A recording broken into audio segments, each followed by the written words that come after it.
नमस्कार दोस्तों, आपका स्वागत करता हूँ इस यूट्यूब चैनल पर। जैसा कि आपको पता होगा कि एक ना इंपॉर्टेंट भर्ती निकली है जो कि क्या है CHSL की है, जो 10+2 के बेसिस पे है। मतलब जिसने अभी अगर 12th पास आउट कर रखा है ना, तो वो क्या करता है CHS के लिए क्या कर सकता है, अप्लाई कर सकता है। और इसकी एप्लीकेशन डेट कब से निकली है, 9/5/2023 से 8/6/2023 तक। मतलब मई से लेकर जून तक मैक्सिमम टाइम है, आपके पास बहुत समय है कि आप क्या कर सकते हो, इस पोस्ट के लिए क्या कर सकते हो, अप्लाई कर सकते हो। इस वैकेंसी के अंदर कितनी पोस्ट है, 2 पोस्ट दे रखी है।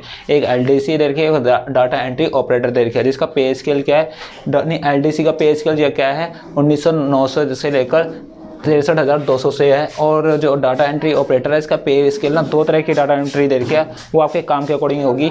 एक है पे लेवल 4 है, एक पे लेवल 5 है। और इनकी जो सैलरी है, सैलरी पैकेज भी क्या है, अलग अलग है, ठीक है। और टोटल वैकेंसी कितनी है, 1600 वैकेंसीज है। एज लिमिट कितनी है, 18 से 27 है। यदि आप इसमें एलिजिबिलिटी में फुलफिल हो रहे हो तो आप भी क्या कर सकते हो, CHS के लिए अप्लाई कर सकते हो। अब बात ये आनी, और कौन सी इसे ना आपको SSC की वेबसाइट पे जाना होगा और वहाँ पर सारी जो रिक्वायरमेंट है वो क्या करनी पड़ेगी, फुलफिल करनी पड़ेगी। अब क्वेश्चन ये आता है कि इसके अंदर होगा क्या, मतलब पेपर कैसा होगा।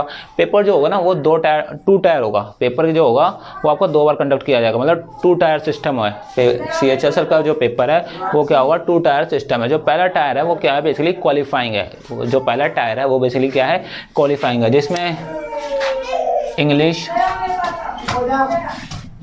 हिंदी, इंग्लिश नहीं, इंग्लिश, GK, जैसे जनरल अवेयरनेस भी बोलते हैं, जनरल अवेयरनेस, और क्वांट एप्टीट्यूड जिसे मैथ्स बोलते हैं, एंड रीजनिंग। इन सभी के कितने टोटल क्वेश्चन आएंगे, 25 क्वेश्चन आएंगे। टोटल कितने आएंगे, 25 क्वेश्चन। मतलब ये पेपर जो होगा ना वो 100 क्वेश्चनों का होगा, 100 क्वेश्चनों का होगा। और ये कितने मार्क्स के होंगे, हर एक क्वेश्चन 2 मार्क्स का होगा। हर एक क्वेश्चन कितने मार्क्स का होगा, 2-2 मार्क्स का होगा। हर एक क्वेश्चन कितने मार्क्स का होगा, 2-2 मार्क्स का होगा। मतलब ये कितना हो गया, 25 दूनी 50, 50, 50, 50, टोटल कितने हो गए, 200 मार्क्स। ये टोटल जो पेपर होगा वो कितना होगा, 200 मार्क्स होगा। और ये जो पेपर होगा ये टायर फर्स्ट होगा। टायर फर्स्ट ये होगा, क्वालिफाइंग होगा। और हाँ, इसमें नेगेटिव मार्किंग कितनी होगी, 0.5 की नेगेटिव मार्किंग होगी।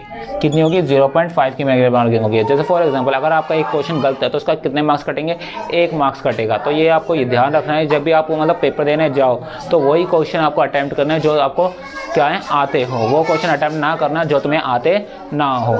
आई होप ये आपको समझ में आ गया होगा। ये क्या है, 2 टायर सिस्टम है। टायर 1 में तो क्या आएंगे, इंग्लिश आएगी, GK GS आएगी, क्वांट आएगी, रीजनिंग आएगी। वो भी 25 क्वेश्चन आएंगे, वो भी कितने मार्क्स के, 2-2 मार्क्स के। और टोटल क्वेश्चन नहीं, टोटल नंबर कितने हो गए, 200 मार्क्स। 200 मार्क्स का क्या होगा, पेपर होगा। और इसकी जो कट ऑफ होगी, जो जनरल की होगी, जनरल हो या OBC हो, EWS हो या SC/ST हो, सबकी जो कट ऑफ जाएगी वो 100 से मार्क्स से ऊपर आएगी। और आपको ये कोशिश ये करनी है कि आप क्या करो, इनकी इंग्लिश की, GK GS की, क्वांट की, रीजनिंग की अच्छे से अच्छी तैयारी करो, ताकि आप क्या करो, 100 मार्क्स से, मतलब 100 मार्क्स से क्या करो, हायर, मतलब 100 से अगर मैं बात करूँ सेफ स्कोर की बात करें, सेफ स्कोर की बात करें तो आपका होगा 150 प्लस 150। जो सेफ स्कोर है वो क्या होगा, 150 का होगा। तो आप ना ये मान के चलिए कि मेरे को 150 से अबव भी लाना है, तभी मेरा क्या हो पाएगा, सिलेक्शन हो पाएगा। तभी मैं क्या कर पाऊंगा, तो कि दूसरे टायर के लिए क्या हो पाऊंगा, एलिजिबल हो पाऊंगा। और जो दूसरा टायर होगा वो कहीं एग्जाम कब होगा, ये होगा अगस्त 2023 में होगा। अगस्त में कभी भी हो सकता है, ये मिड में हो सकता है, या स्टार्टिंग में हो सकता है, या एंडिंग में हो सकता है। लेकिन मोटा तौर पर ये कहाँ पर होगा, एग्जाम अगस्त में ही होगा, अगस्त 2023 में ही होगा, ठीक है। तो आपके पास 2-3 महीने, मतलब 3 महीने, मैक्सिमम 3 महीने हैं कि इसकी तैयारी अच्छे से कर लो। यदि आप इससे अच्छे से कर लोगे तो आप मतलब ये जो जॉब्स है, मतलब 6 से 8, मैक्सिमम 6 घंटे की जॉब है, 6 या 8 घंटे की जॉब है, तो आप अच्छे 6 घंटे या 8 घंटे की जॉब है और आराम से गवर्नमेंट जॉब है, तो आप क्या कर सकते हो, इसके लिए अप्लाई कर सकते हो और अच्छा रहेगा। और एक तरह से आप क्या हो जाओगे, सेटल से हो जाओगे। लेकिन आपको उसके लिए सबसे पहले क्या करना पड़ेगी, उसके लिए तैयारी करनी पड़ेगी।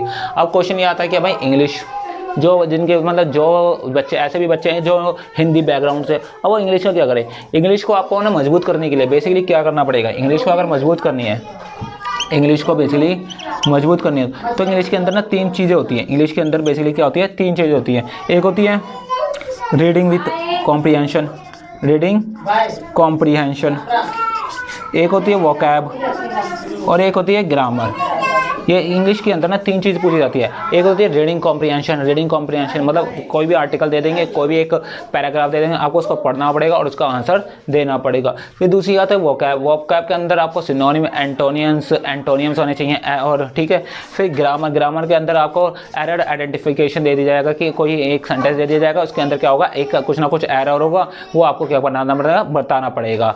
तो ये इंग्लिश का कैसे करें, इंग्लिश के रीडिंग कॉम्प्रिहेंशन, इसके लिए आपको ना रोज़ एक घंटा या मैक्सिमम आधा घंटा आपको क्या करनी है, इंग्लिश की बुक्स पढ़नी है। जो हिंदी बैकग्राउंड से वो क्या करें, उसके लिए आपको क्या करना पड़ेगा, जो छोटे बच्चों की बुक्स होती है ना, छोटे बच्चों की बुक्स क्या करने, पढ़ना स्टार्ट करें। जैसे वो पढ़ने लगेंगे वैसे पहले क्या होगी, उनकी कॉम्प्रीहेंड जो मतलब समझने की एबिलिटी है ना इंग्लिश को, वो क्या होगी, बढ़ेगी। जब ये बढ़ेगी तब वो ना जो भी पैराग्राफ होगा वो क्या कर पाएंगे, समझ पाएंगे और उसी के हिसाब से वो क्या कर पाएंगे, रिस्पॉन्स कर पाएंगे।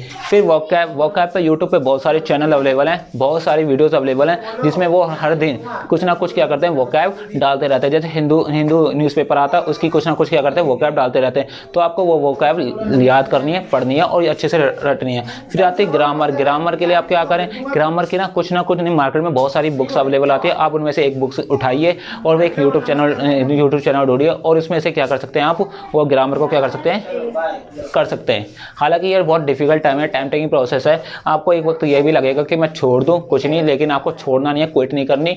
अगर आप सस्टेन कर गए तो आपकी ये अच्छी खासी जॉब आपकी हो सकती है, अदरवाइज भूल जाइए।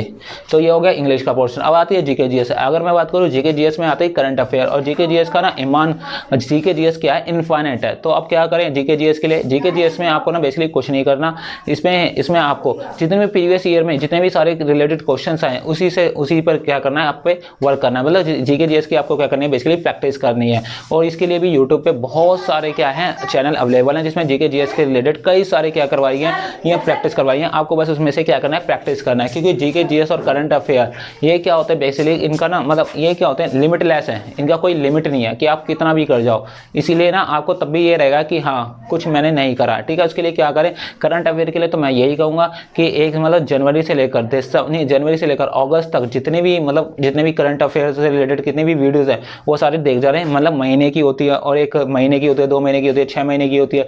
ये करंट अफेयर की वीडियो क्या कर दें, देख डालें। और फिर जीके मतलब जो स्टैटिक्स जीके होती है उसके लिए क्या करें, आप लूसेंट बुक है उसका क्या कर सकते हैं, इस्तेमाल कर सकते हैं अपनी जीके जीएस को इंप्रूव करने के लिए। फिर आती है क्वांट मैथ्स के लिए क्या करें, क्वांट और मैथ के लिए मैं बस इतना ही बोलूँगा कि आप जितनी से ज़्यादा प्रैक्टिस करेंगे क्वांट मैथ्स की, जितनी आपकी बेसिक कॉन्सेप्ट क्या होंगे, स्ट्रॉन्ग होंगे, उतना ही आप क्या होगा, क्वांट और मैथ्स के लिए क्या होगा, एलिजिबल हो पाओगे। लेकिन क्वांट और मैथ को ना मतलब मैथ्स को सॉल्व करना यही ज़्यादा इंपॉर्टेंट नहीं है, बल्कि आपको इंपॉर्टेंट ये है कि आपको ना हाँ ये जो कि आप मिनिमम टाइम में उस क्वेश्चन को सॉल्व कर पाते हो या नहीं। क्योंकि ये जो क्वेश्चन मतलब ये जो 4 पोर्शन है आपको केवल 1 घंटे के अंदर ही इसको क्या करना पड़ेगा, सॉल्व करना पड़ेगा। मतलब 36 सेकंड होंगे एक क्वेश्चन को क्या करने पड़ेगा, अटेम्प्ट करने के लिए। तो इसके लिए ना आपको मतलब क्वांट में आपकी क्या होनी चाहिए, मैथ्स क्या होनी चाहिए, बेसिक कॉन्सेप्ट क्या होने चाहिए, स्ट्रॉन्ग होने चाहिए, तभी आप क्या कर सकते हो, इसको सॉल्व कर सकते हो। अदरवाइज ये लगे क्या लगेगा, टाइम टेकिंग प्रोसेस होगा। और मैं एडवाइस करूंगा कि सबसे पहले आप क्या करें, इंग्लिश जीके और रीजनिंग करें और क्वांट क्या करें आखिरी में टच करें। क्यों, क्योंकि ये क्या होती है, टाइम टेकिंग प्रोसेस होती है। क्योंकि पहला ही क्वेश्चन उसमें ना ऐसा डाल देते हैं कि बच्चा ना वही सोचता रह जाता है और उसमें ही ना उसके कम से कम 5 मिनट या 10 मिनट क्या हो जाते हैं, वेस्ट हो जाते हैं। बच्चे का ना पेपर में एक मिनट क्या होता है, बहुत कॉस्टली होता है, उसकी भी कुछ ना कुछ कीमत होती है, ठीक है। ये बात याद रखनी है, आपको टाइम वेस्ट बिल्कुल भी नहीं करना है। और क्वांट और मैथ्स के लिए और क्या कर सकते हैं, क्वांट और मैथ्स के लिए मैं भी एक वीडियो करवा रहा हूँ, आप भी उस पर क्या कर सकते हो, प्रैक्टिस कर सकते हो। या आप क्या कर सकते हो, कई सारी मार्केट में बहुत सारी बुक्स अवेलेबल हैं, उनकी क्या कर सकते हो, टॉपिक्स और डिफरेंट टॉपिक्स में उस पर क्या कर सकते हो, प्रैक्टिस कर सकते हो। जितनी ज़्यादा आपकी प्रैक्टिस होगी, बेसिक कॉन्सेप्ट मौजूद होंगे, उतने ही आप क्या कर पाओगे, टाइम सेव कर पाओगे, उतने ही अच्छे से क्या कर पाओगे, रिस्पॉन्स पेपर में कर पाओगे। फिर आती है रीजनिंग। हालांकि रीजनिंग वाला क्वेश्चन नहीं, रीजनिंग जिसका ना क्वांट और मैथ्स मतलब स्ट्रॉन्ग है ना, उसके लिए रीजनिंग कुछ भी नहीं है, मतलब हलवा ही है एक तरह से। क्योंकि क्वांट की ना रीजनिंग एक छोटा सा पार्ट है रीजनिंग के लिए आपको कुछ नहीं करनी। मार्केट में एक बुक्स कई सारी रीजनिंग के लिए अवेलेबल है, आपको डिफरेंट टॉपिक्स करने हैं। और रीजनिंग के टॉपिक्स क्या होते हैं, बहुत आसान होते हैं। इवन आप 1 मंथ के अंदर पूरी की पूरी रीजनिंग क्या कर सकते हो, खत्म कर सकते हो। लेकिन शर्त यह है कि आपको क्या होना चाहिए, डेडिकेटेड होना चाहिए। तो इंग्लिश के लिए मैंने क्या बताया, इंग्लिश के लिए 3 पोर्शन होते हैं। एक होता है रीडिंग कॉम्प्रिहेंशन होता है, एक होती है वोकैबुलरी होती है और एक होती है ग्रामर पोर्शन होती है। आपको इन तीनों की डिफरेंट क्या करनी है, तैयारी करनी है। मिनिमम आपको कम से कम 2 घंटे तो इंग्लिश के लिए देने होंगे। अगर आप बिगिनर है तो बिगिनर है तो आपको 2 या 3 घंटे तो मैक्सिमम देने पड़ेंगे, तभी आपकी क्या होगी इंग्लिश स्ट्रॉन्ग होगी, क्योंकि हमारे पास ज़्यादा समय है नहीं। फिर आती है जीके जीएस के लिए क्या करें, जीके जीएस के लिए आपको जितने प्रैक्टिस सेट मिलते हैं, जितने प्रैक्टिस सेट मिलते हैं, यूट्यूब पे मिलते हो, कहीं भी मिलते हो, आप उसको सोल्व करिए, या थ्योरी पढ़िए कहीं से भी, ठीक है। क्योंकि इसका कोई फिक्स पैटर्न नहीं होता कि जीके जीएस मैंने इस यहाँ से स्टार्ट करिए तो यहाँ पर मैं खत्म कर दूंगा तो इन्हीं में से आएगा, ऐसा कुछ नहीं है। इसके अंदर पॉलिटी भी पूछी जाती है, हिस्ट्री भी पूछी जाती है, हिस्ट्री भी पूछी जाती है, सिविक्स भी पूछी जाती है, और सिविक्स भी पूछी जाती है, ज्योग्राफी भी पूछी जाती है, प्लस साइंस भी पूछी जाती है, और दूसरा आपका करंट भी पूछा जाता है। ये क्या होता है, अनलिमिटेड हो जाता है कि बच्चे के लिए कंफ्यूजन हो जाता है कि कहाँ से पढ़े, कहाँ से ना पढ़े। तो इसके लिए मैं एडवाइस ही करूँगा कि आप क्या करें, प्रीवियस ईयर में जितने भी मतलब करंट से या जीके जीएस से रिलेटेड कितने भी क्वेश्चन आए उसको छाटिए और उससे रिलेटेड टॉपिक्स को क्या करिए, उनको रीड आउट करिए। इससे क्या होगा, बेसिकली आपकी थ्योरी भी कंप्लीट होगी